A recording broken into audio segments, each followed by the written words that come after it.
there are what are the investment opportunities into this particular space. And then one typical concept we have taken currently, which is appropriate for given the market condition and how a private equity product has been designed and how it works in this particular segment. We'll try to explain that. So firstly, real estate, these are the broad industry stats. And just to quickly give you brief of, it's a significant, still a significant industry. So it is one of the fastest growing sectors. Many of you would tend to believe, like as any other sector, it goes through its ups and downs. But as a sector, it's still one of the significant. So in 2018, the size of this industry was 2020, the size was about 180, and it's expected to grow at a CAGR of almost 17% in next 10 odd years. Importantly, this is a second largest employer after agriculture. Then this is one of the highest contributors to the economy, and it's expected to contribute almost 13% to the GDP. And importantly, why this sector is still very much relevant, very much there. This is a traditional asset class or traditional industry, but it's there because, as we typically say, roti, kapda, and makan, that's one of the fundamental and basic needs.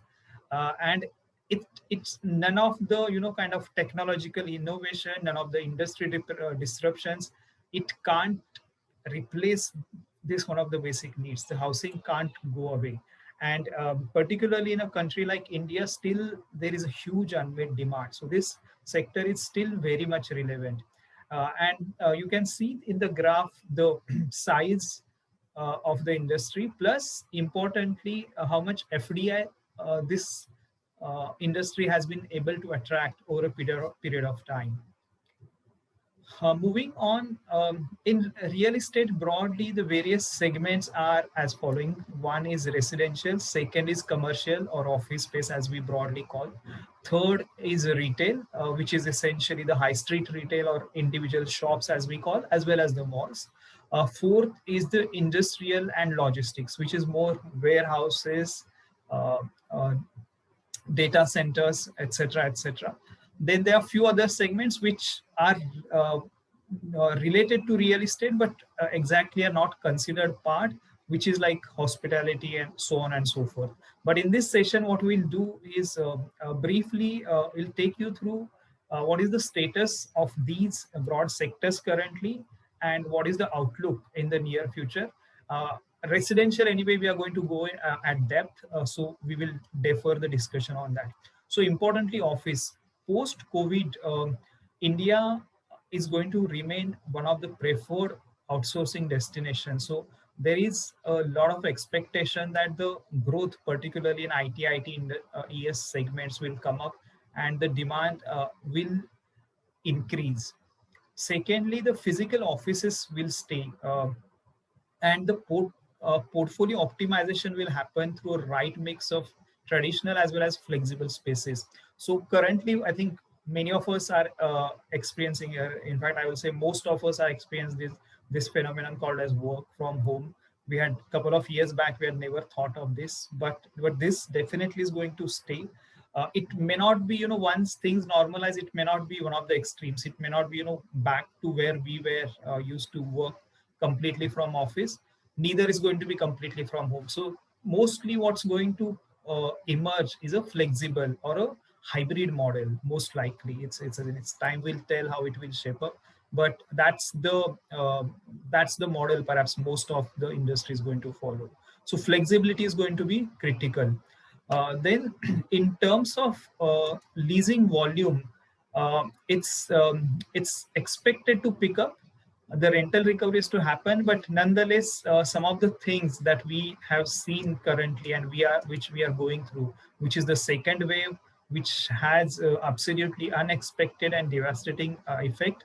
How long this will sustain, whether there will be subsequent wave, obviously these factors which are having a far-reaching impact not only on this particular sector but on the overall economy. But that's something one has to be watchful of. These comments were, these were made, and these are dated in the sense about a couple of months back. when the thought was things are kind of now stabilizing, but obviously since last month everything has gone for a toss, so one needs to watch. Second is the industrial and logistics. So the e-commerce and third party logistics, these are the biggest catalyst for change, particularly post covid.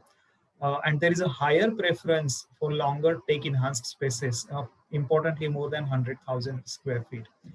And the demand resilience will boost the global investor interest. And you would have seen in the newspaper in various things, there is a lot of new investment coming, particularly in the warehousing. There are AIFs which are getting launched, particularly where the theme is the underlying investment is that of warehouses. Uh, and what they do is the tech enhancement to both supply chains as well as warehousing processes, which is the key. And overall the leasing volume is expected to increase, and the phenomenon like covid, the lockdown, etc., in fact it has more accentuated the use of e-commerce and the warehousing demand. Coming to retail, this is one of the segment which is kind of heavily impacted during the COVID. But still, this is one of the important segment, and the prominent stakeholders, they will remain focused on this, and they will keep on reinventing themselves, reinventing the experience. So a lot of the existing spaces, they will be realigned, and there'll be a lot of emphasis on outdoor and open spaces, because one of the, I think, key takeaways from this pandemic is, I think everywhere, in general speaking, there'll be more preference for a open spaces, enclosed spaces, be it home, be it work, be it your social interactions. Again, in this also flexibility is going to remain the key for the success. Uh, and with the accelerated growth in e-commerce, the format of various occupiers, etc., is expected to change. So QSRs, the grocery segment, these are expected to lead the retail demand and recovery in this. And the transformation in this sector is expected to lead by the technologies that will improve the customer experience and that will allow cost optimization, so on and so forth.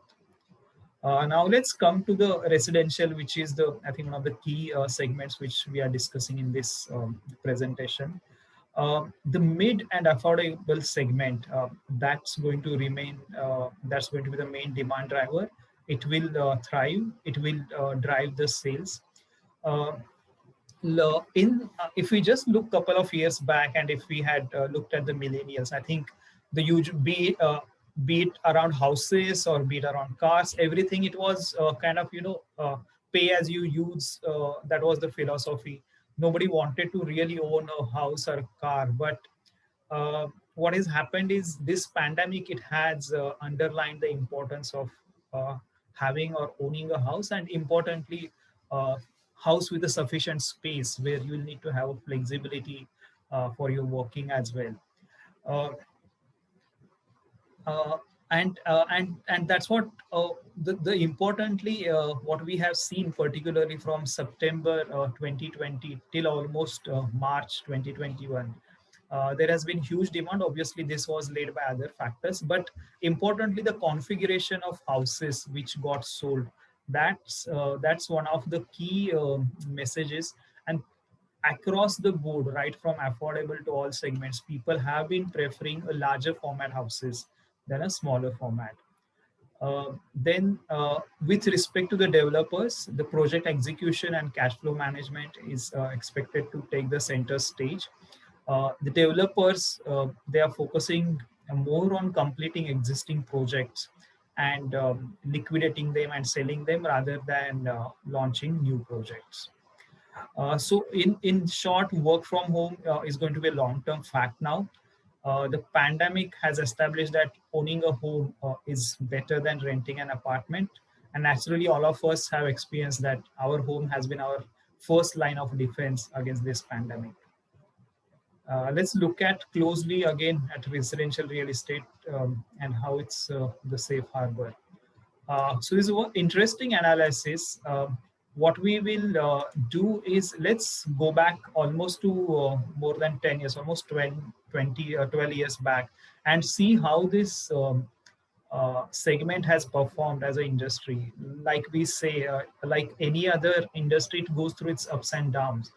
So the graph shows essentially the prices and the pricing, how the pricing movement has been, and secondly, the number of houses which are sold. This is in the top 8 cities in India.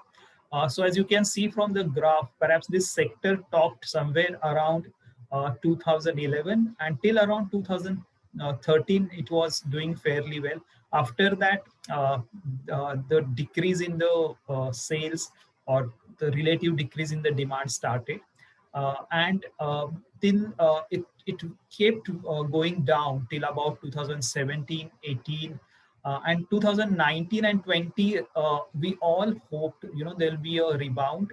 The uh, cycle will turn, and the sales volume pick.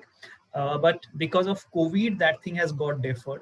Interestingly, 2016 to 2020, the last 4 years, this has been a very interesting period. A lot of things happened in a short span of time. Starting towards the end of 2016, when the demonetization happened. Next, in 2017, two important and really phenomenal structural changes happened in the industry, which one was the implementation of RERA and second is the GST. And a couple of years down the line, in fact, the next year in 2018, there was an Ireland FS crisis, which created a huge liquidity problem for the sector. So all in all, between 2016 and 2018, the sector got impacted by these four events, and this had so much effect, which has created, in a way, a lot of stress in this. The sales have come down, the capital flows or the liquidity has substantially come down.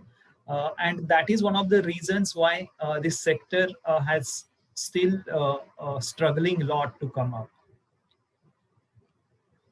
Uh, However, as I was saying, around 2019-20, the expectation in general was the tide will turn, the sector will start picking up. Some of the early green shoot, or there's at least what we have seen is a sharp rebound. Again, this is one needs to see it carefully in light of the COVID, the deferred demand. So if you from the graph, if you see the quarter two of 2020, this was heavily impacted. The sales had come down almost to very low level. Then next quarters, Q3, Q4, it has come up substantially well. Similarly, in terms of launches, there has been a healthy trend. Um, and again, if we look at city-wise breakup, both in terms of launches and sales, Mumbai has been leading the pack, followed by Pune, Bangalore. Then, in terms of sales, it has been Hyderabad, then Chennai, etc. And other important factor, I think, is the inventory also has been substantially reducing. Uh, so, all in all, the last three odd quarters, they had been good for the residential real estate. Why this has happened? I think there are few important factors. One is the affordability. So the last 4 to 5 years, or in fact 5 to 6 years, the home prices, they had been stagnant. In fact, there have been some correction. At the same time, income of, let's say, the potential buyers, it has been increasing, whatever may be the percentage, whether it's 5% CAGR or 10% CAGR. So the affordability, which is basically a home loan payment by income ratio, the affordability has been improving. The home loan rate, they are lowest in almost last 15 years. Import, and there is the different and the other phenomenon, right? Which a lot of people always keep debating whether to buy or to stay in a rented house. Uh, so the differential between home loan rate versus rental expense, it has come down substantially. And with the tax SOPs, etc., today it makes much more sense to buy an apartment rather than renting it out. Uh, then the few of the other green shoots are if you look at the listed players like Prestige, Brigade, Shobha, Oberoi, they had a phenomenal quarter, which was the Q3 of FY21 or October to December quarter. The mortgage market has been moving. Most of the leading players, they have seen double-digit growth in their mortgage book. The property registration, particularly in Maharashtra, it has been substantially high. So all in all, the segment, the tide has definitely turned towards the last 3 quarters. But as I said, again, this second wave is something, and particularly the severity and the impact of it has been completely unexpected. So one needs to cautiously watch how things will turn up in next few quarters. Now that was more on the industry or real estate. Let's quickly look at what are the type of opportunities which are available. So generally speaking, there are two types. We broadly classify as into two buckets. One is personal investment avenues and second is business investment avenues. So personal investment avenues are more like the equities, the bonds, mutual funds, and fixed deposits. Typically, these are traded securities with reasonably established companies or closed-ended deposit with an institution. Uh, the returns are relatively, particularly in debt and deposits, are lower and a function of time. Mutual funds, as we have seen in the past, the returns are relatively higher and they are generated by trading. When we say trading, it's not like on a daily basis you are doing, but still what one is doing is, you are buying a particular security, holding it for some time, then selling it. That's how the return is generated. Now let's look at what we mean by business investment avenues. Uh, there are private equities or AIF or venture funds. These provide the exposure or access to business investment avenues. These are the channels through which one can take exposure to actual business, to its capital stack. In this, the returns are not generated by buying, kind of, let's say, equity stake in a particular company and selling it later. I think that is a mechanism, but importantly, you are taking exposure to the operations. You are actually monitoring, controlling, influencing the operations. You are increasing the profitability of that business, and that's a direct correlation to your returns. That's how you are generating the returns. Very simply speaking, in real estate, these are the various types of uh, investment opportunities where you can take exposure. One of the favorite and age-old method has been holding real estate as a physical asset, where you buy land or an apartment or an office or a shop, things like that. Or you can take exposure to real estate stocks. Thirdly, there are REITs, which are again, listed, publicly traded instruments. And fourthly is real estate AIFs. And briefly comparing this, why real estate as an asset class is important. The I think important thing is it has low correlation to other classes, whether it's equities or debt. So irrespective of how those things behave, real estate is going to relatively remain stable. It creates a long-term asset, and importantly, over a period of time, it's hedged against inflation. So the real estate returns in the past, what we have observed, what has been seen is the long-term return generated, they beat the inflation by a fair margin. Then there is a real estate equity, as is in the case, and there are REITs. So these provide higher equity, liquidity. It gives you partial ownership. However, there is a volatility because of the underlying nature of the equity investment.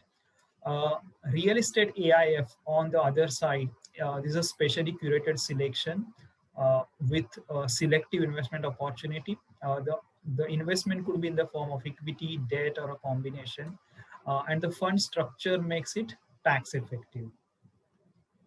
Uh, and this is one general kind of to give you overview how the real estate or the reality index has performed versus Sensex.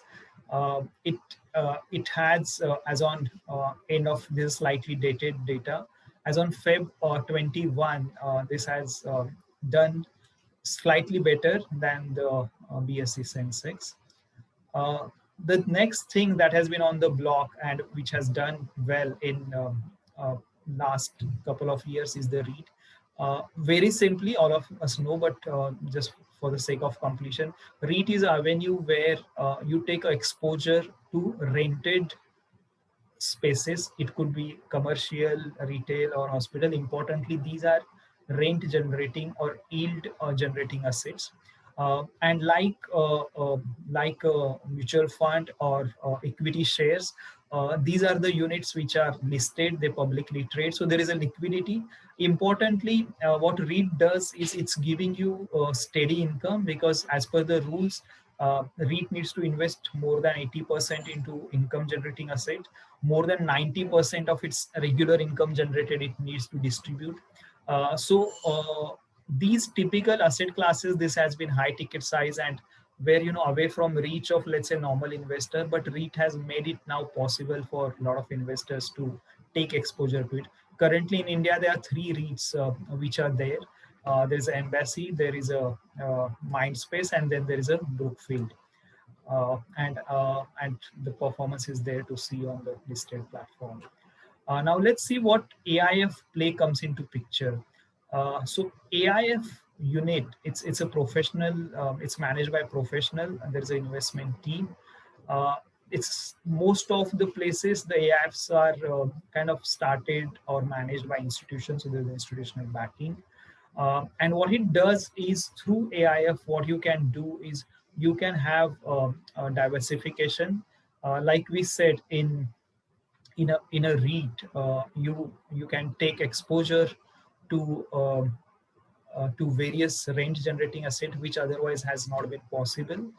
Um, and what it helps is it helps in realizing intrinsic market value, and as we said earlier, there's a low correlation to other asset classes. And as we are saying, the residential real estate is on the cusp of revival, so this is a better way of taking exposure to this industry. And these are some of the stats about how the AIF has been shaping. So I think 2012 is when the AIF's rules were floated. AIFs started coming into picture. To begin with, and if we look particularly at the amount of fund raised in CAT to AIF, in December 13, it was just about 469. As on December 20, the number stands at 1,48,000. So they have grown by more than 300 times in terms of fund size and more than 100 times in terms of investment. Moving on, I think let's quickly look at the last mile funding. This we wanted to share as a interesting concept, which is there in the market, and just to showcase how AIFs can opportunistically design a product and how one can take benefit of it. So this is a typical simple depiction of residential real estate life cycle. Broadly, we are saying there are 4 or 5 stages. There's a land acquisition, there's approval, there's a construction stage, and then there is a completion. And as the project progresses, the risks associated and the cost of capital associated comes down. So it's at 18% plus to begin with, and it keeps coming down at say about 12 to 14 at construction stage and almost 10 to 12% as a completed stage. But currently, as we saw in the previous slide, because of the stress created, because of the liquidity crunch, there is a opportunity at this late stage where you can still make significant returns. And why this has happened? So this is data from IAIS for us, and importantly, if we look at, and this is slightly dated but still relevant, if we look at the number of units as on September 2020, there are almost 932,000 units. And this has been classified under various buckets of ticket size. And the lowest category, which is what we call is affordable, which is up to about 50 lakh. That's the one where a lot of attention and a lot of incentive from government have been given. But if you look at the by percentage of the value of this segment, it's just about 21%. While the next 4 odd categories, that is ticket size from 50 lakh to almost 4 crore, that constitutes almost 60% of the stock. And this is a segment which is in the dire need of funding, and this is the opportunity. And various agencies have tried to estimate the size. So the Swami Fund, which is created by government, they have said the size of this opportunity is about 55,000 crores. There are almost 4.5 lakh stuck units. Prop equity, on the other hand, it estimates the number of units as almost 7.4 lakh, and the size of the opportunity as 90,000. And there have been various funds in the market who are trying to take advantage of this and deploy products which will help in the last mile funding. Now, let's quickly take a look at what Swami is trying to do. So, Swami stands for Special Window for Completion of Construction of Affordable and Mid-Income Housing Projects. This is an initiative backed by government to provide last mile funding. The SBI Cap Ventures is the investment manager here. The total fund size is about 25,000 crore, but the first close which they had is about 10,850 crores. And this fund has a phenomenal deployment track record. So, within a short period of time, which is almost 9 to 10 months, they have sanctioned about 123 projects worth 12,000 crores. And the final approval is given for 33 projects, and they had committed almost 4,200 crores. Now, broadly looking at the outlook, so 2021 is going to be a year of more caution. The pandemic has delayed the imminent recovery of the sector as a whole, but importantly, it has made people realize the homes have been the first line of defense. The market developments in the past few quarters have infused a strong hope, because there has been substantial recovery in the second half of 2020, even the first quarter of this. As we said, importantly, this was driven by the low rates, the regulatory interventions, etc. The Q1 demand had shown that Q1 numbers have shown that the demand has not eroded, but it's more deferred. Nonetheless, with the advent of this second wave, we are still cautious and watching it carefully. So, this is more about the formal presentation I have, and we have got Mr. Balaji Rao also now online. And thank you for your patience. Thank you for hearing out, and we'll be happy to take any questions that you will have.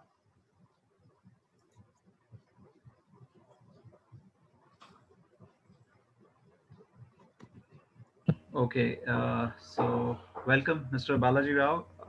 This is Aditya. Thank you for joining in. Thank you, Aditya. My pleasure. Audience, if you have any questions, please quickly share.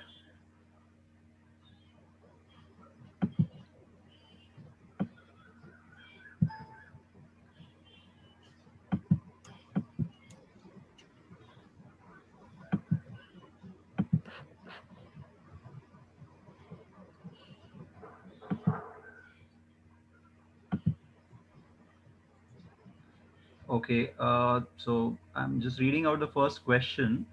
Uh, how can we use AIF for fractional ownership in real estate, or can we distribute title of the property to investor via AIF?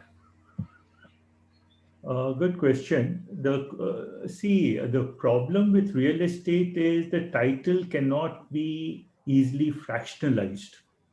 So the subdivision, having undivided shares, is not a very easy thing because it's controlled by the government through registrar's offices. So one of the ways to do this is through a fund. When the fund owns that asset, the real estate asset, be it residential or commercial, and that in turn has units against that asset you can then subscribe to. So it is a sort of a fractional ownership through units in a fund, which then aggregates all these units to buy that particular property. So that is the way you would be able to participate in real estate investments easily, and has more marketability and liquidity also. Next question. Okay, one sec. So The next question for you is, how has RERA actually formalized the sector? Are there any visible success available for us to know? Yeah, I believe RERA will be a game changer for this segment. And that's why I call my Axis Real Estate AIF funds all as RERA opportunity funds. Because being a game changer, it will be as important to the real estate industry as when SEBI came in the early 90s and it revolutionized the securities market. In fact, if you see the growth of the stock markets, it really was robust and grew maximum after SEBI was formed and all the rules and regulations fell into place. So RERA is going to do the same thing for us. And we are seeing the impact of it over the last 3 years itself, where the way they are being able to intervene, interject, and also help that every case doesn't need to land up in the court. It can be settled within RERA, and there is a RERA tribunal also where you can appeal against it if you want and judiciously look at what should be the right decision to be taken in any issue. So RERA will be the biggest game changer because I think in any industry without a regulator tends to be self-regulated. And self-regulation in a very fragmented sort of an industry is not at all conducive to growth or size or scale.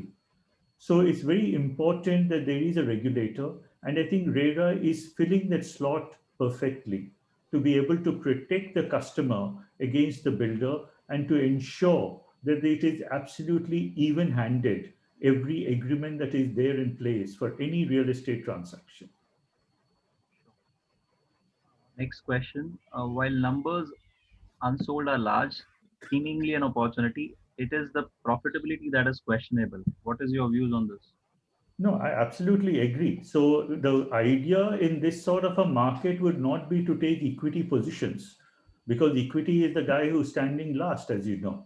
So the idea in these sort of markets is to be a structured debt. And that's exactly what the Swami Fund does also by the government, because you need to be having a lot of flexibility in what you're lending, but it need to be primarily debt and senior debt at that, because that's the only way you will be able to make money coming in last.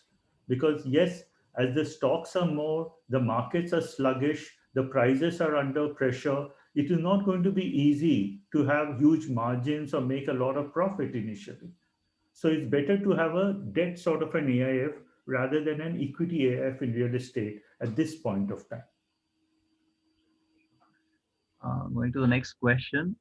Infrastructure uh, is, is a bottleneck due to space issue in metropolitan cities. Add to it the digital platform and stricter regulations. Do you see the impact on construction price and investment thereof? If so, it will this be still lucrative for AIFs? Oh, yes. See, because as far as real estate is concerned in AIFs, it is always going to be location, location, location. It still holds, that mantra still holds. So, what we mean by location, location, location is basically the infrastructure which goes behind that location. There can be three types of infrastructure the way we look at it. One is the physical infrastructure, whether you have the roads, the station, the metros, everything is around or not. Other is the business infrastructure, whether it has proximity to business centers, whether it is CBD, central business districts, or suburban business districts. And third, it has the social infrastructure, whether it has the malls, the shopping, the hospitals, the schools, the colleges. So if all these infrastructure is well grounded in that location, then naturally that location is going to hold and enjoy a premium over other micro markets. So infrastructure will be the cornerstone which drives prices in the real estate market. And AIFs having exposure to such things will also necessarily have to look into the aspects of infrastructure development, both past, present, and more importantly, for a developing country like India, what is going to happen in the future. Uh, Moving on to the next question. Is there a real estate AIF focusing on beyond top eight cities? Your views for the growth outside top 8 cities. See, at the moment, most funds actually focus on the top 8 cities because, truth be told, the top 8 cities control 80% of the market. So, by way of size, scale, and everything, it is in the top 8 cities, the real play is there. The tier two cities, I believe, will come forward more and more, especially with the connectivity. And after this COVID sort of a situation, people might prefer to go to a tier two city where they can enjoy a much bigger residential unit if possible. So, tier two cities will come into the limelight, but I don't think it will be immediate in the very short term. In the medium term, I do believe tier two cities will also start shining, especially those where infrastructure is being put in. So, both in the north, south, east, west, you will see a lot of secondary cities or tier two cities as we know it also coming up, but not in the straight in the next 3 years. I will believe it will be more post that. Sure. Uh, Audience, if you have more questions, please keep sharing quickly. Uh,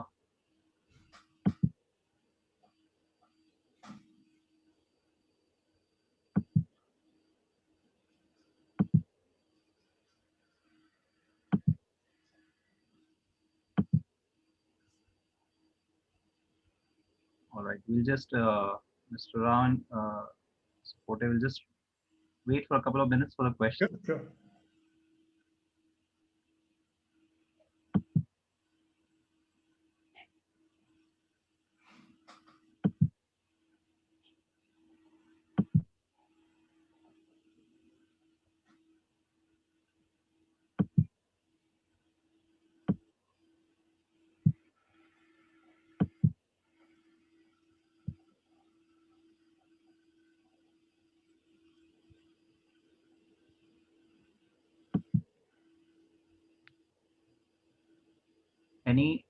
Okay, the next question. Any uh, thoughts on the gift city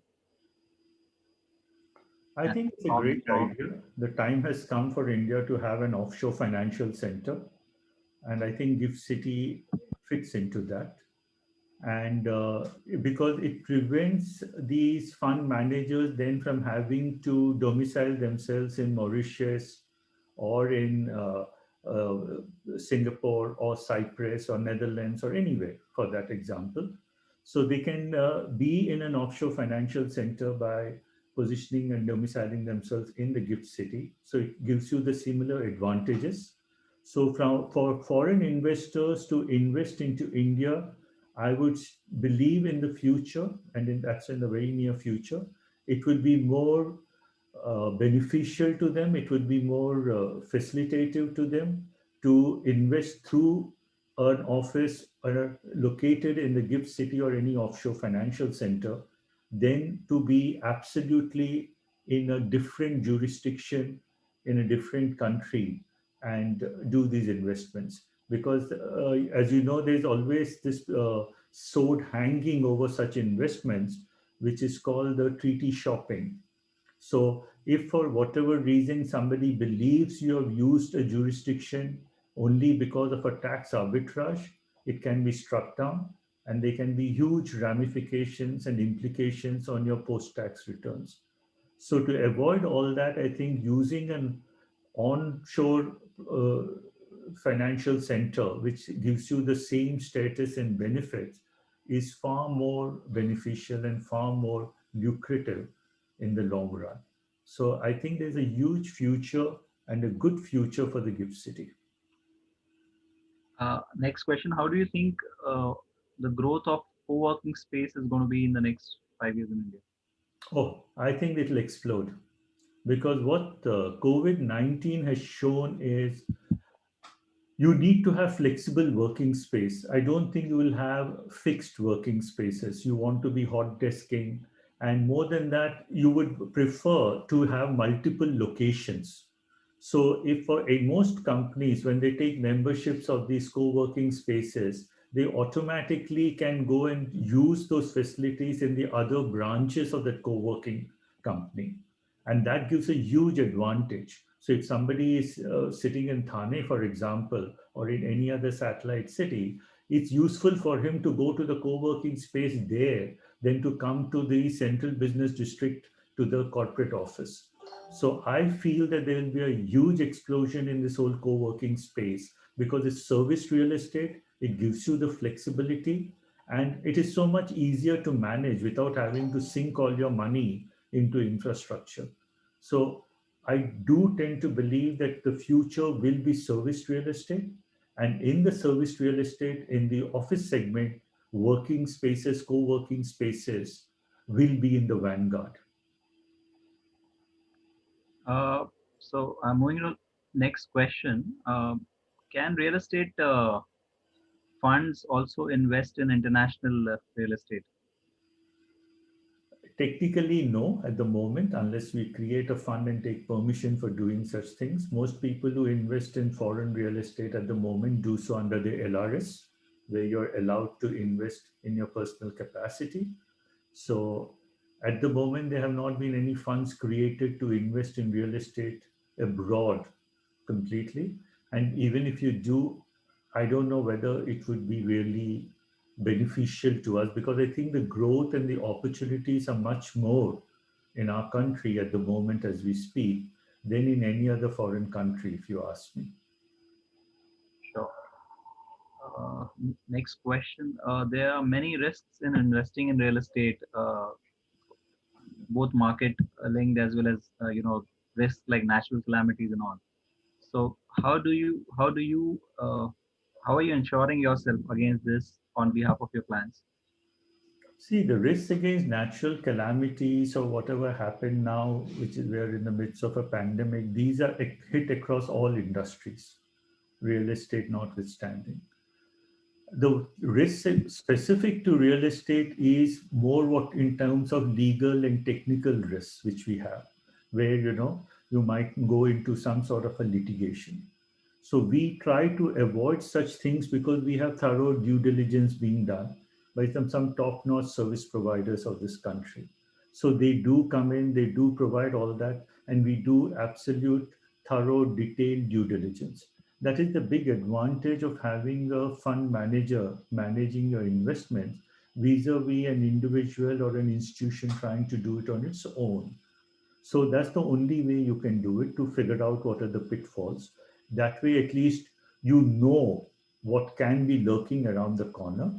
But if there is something which is an unknown, then there's really nothing you can do but to get into contingency planning and to figure out how to salvage a situation.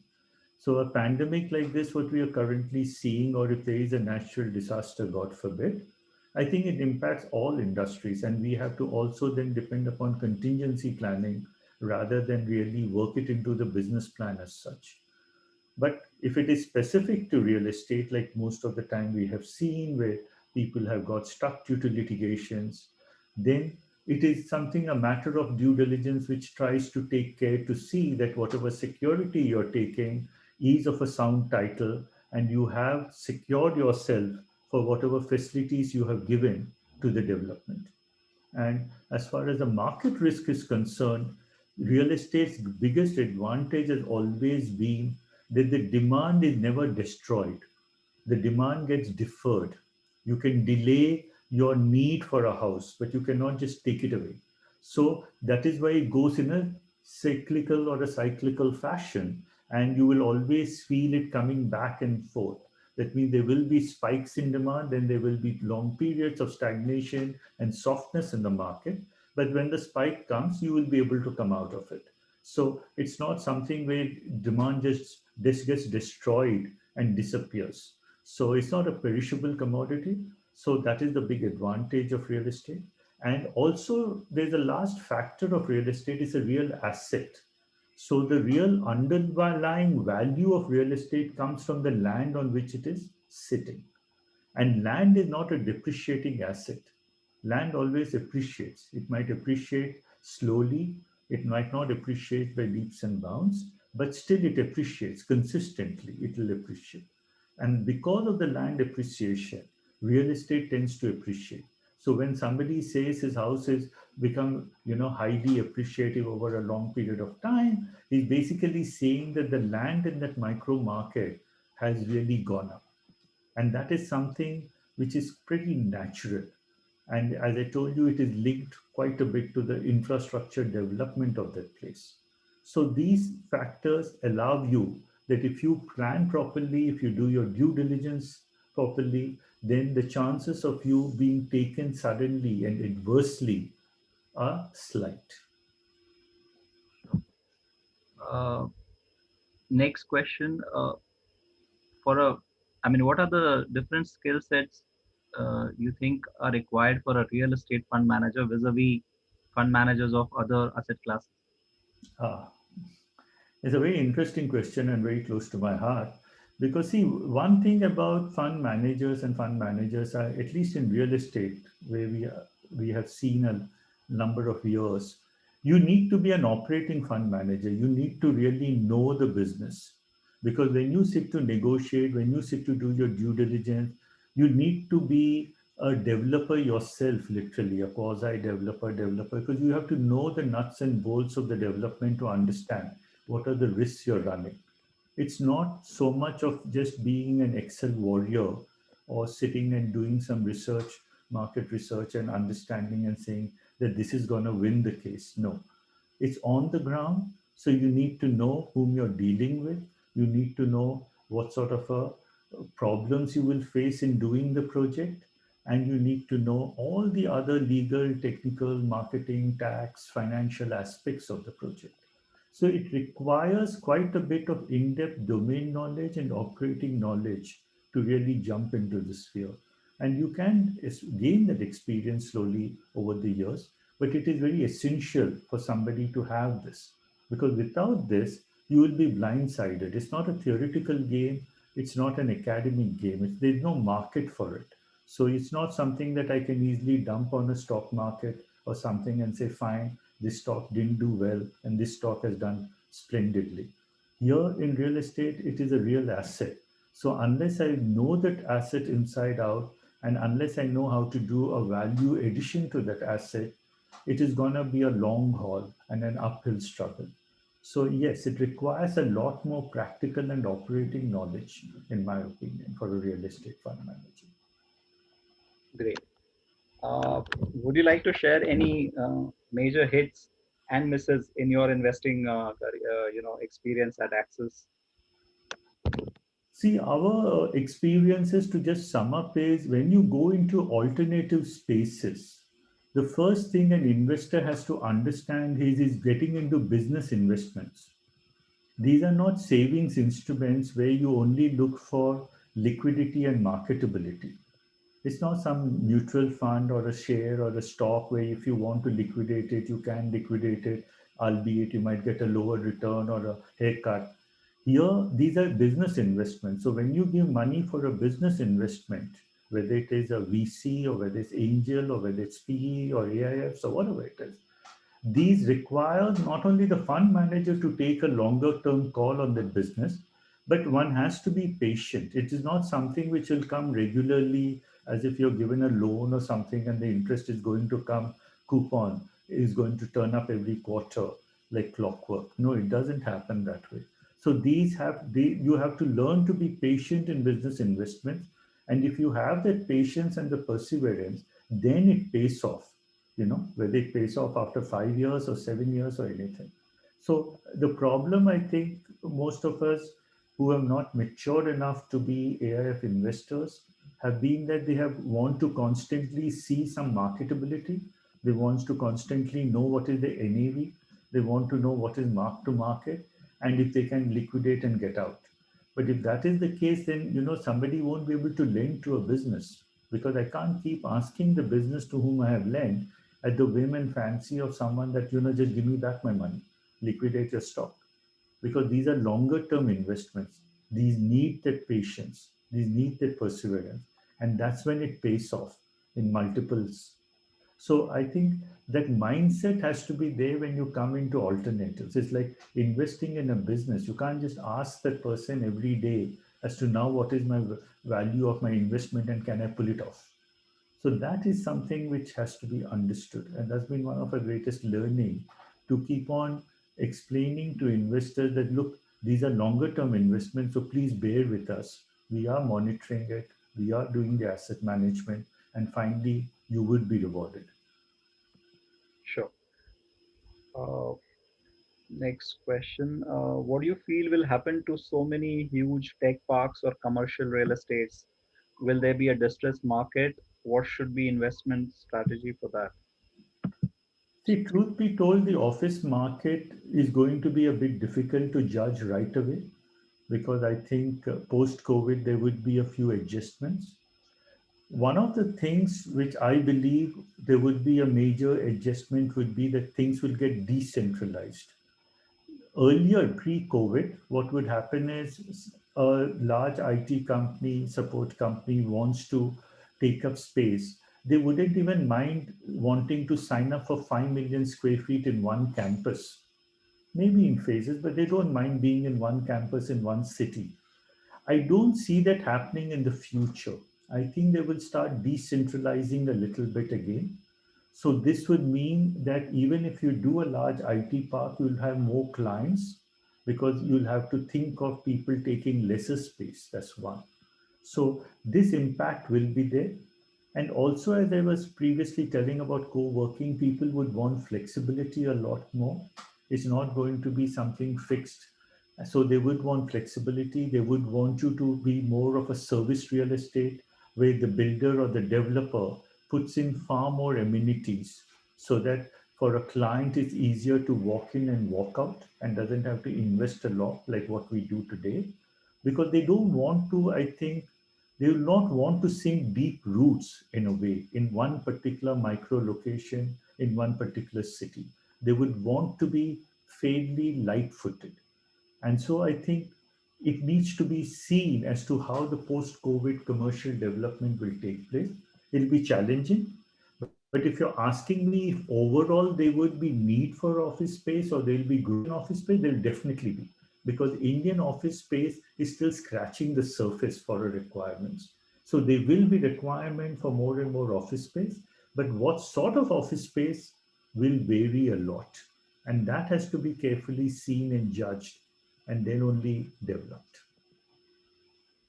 Okay.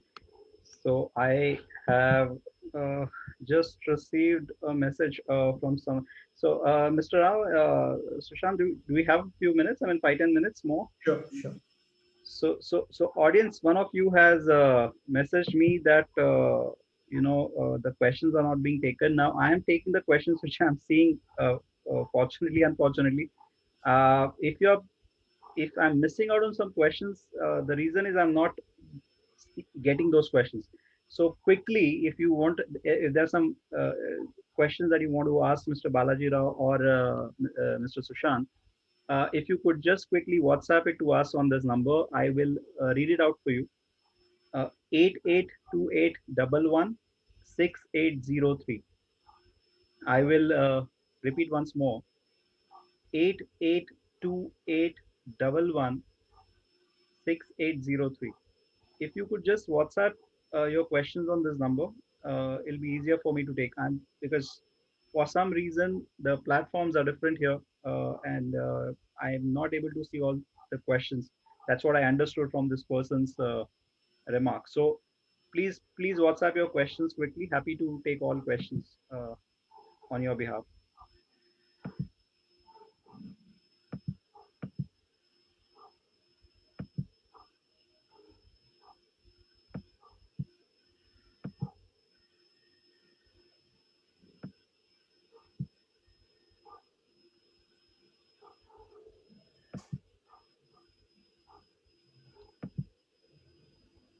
We'll wait for a few minutes to see if Sure. we get any questions on WhatsApp or here, and before we wind up.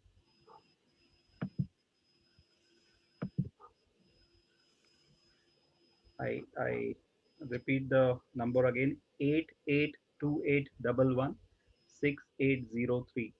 If you could quickly WhatsApp on this number, the team will be able to put up these questions immediately.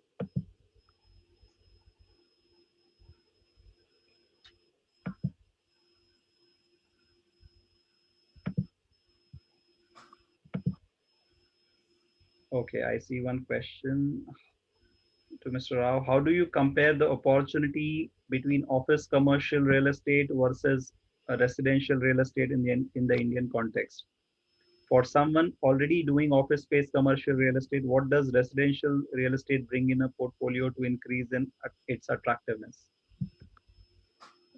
See, they both have their own significant pros and cons. Residential real estate is generally of a lower risk because it's more of a stable project, it's more secular. There's demand always for residential real estate. Commercial real estate in recent times, as I said, has taken a hit because of COVID, and there will be some sort of shuffling, reshuffling, redesigning, redevelopment, but I don't see it disappearing over the horizon. Even retail malls will come back, even hospitality will come back. They will all be there. And India being a very underserviced market, I think there will be demand for all these segments. So for an investor in real estate, he can always allocate towards both residential and commercial. Commercial nowadays, thanks to REITs, you can take a good position even with smaller amounts of money. And in residential real estate, you can either go directly in, but it will require a large ticket size, or you go in through AIF funds which are taking a absolute exposure to residential real estate. So I think there are merits and demerits in both. And I don't think there's anything which says that you should do one at the expense of the other. We believe that in today's context, because any investment is also very cognizant of its timing and on the context, in today's time and place, we believe the residential real estate, last mile funding, structured debt are going to be the major themes and the safer themes. But it's not that in the medium to long term, commercial is not going to do well. Of course, it will do well also. So there are merits and demerits, and you have to take your decision based on the context and the timing of your market entry. Thank you, Mr. Rao. So participants, I can't see any more questions. If you have any, quickly post here or on the WhatsApp.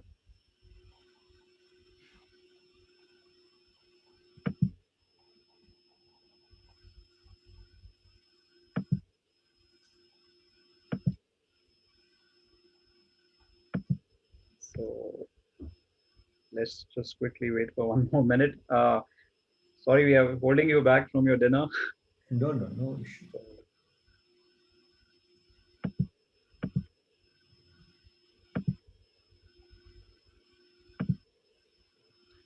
All right, I think that's about it. We've not received any other questions. So let me take this opportunity to thank you, Mr. Balaji Rao and Mr. Sushant Pote. Thank you for joining in at this late hour. It was pretty insightful, pretty fantastic. I'm sure audiences, all our audience who are watching it now and later will benefit immensely. Um, we look forward to keep engaging with all of you on various other knowledge initiatives in the times to come. Thank you for taking Thank our you so much. It Thank has you been so our much. pleasure, a privilege. Thank you so much. Have a Thank you. safe. Thanks a lot. Participants, we wind up for the day. Tomorrow we start with our conference at 10 morning. So I look forward to see you all there. Good night.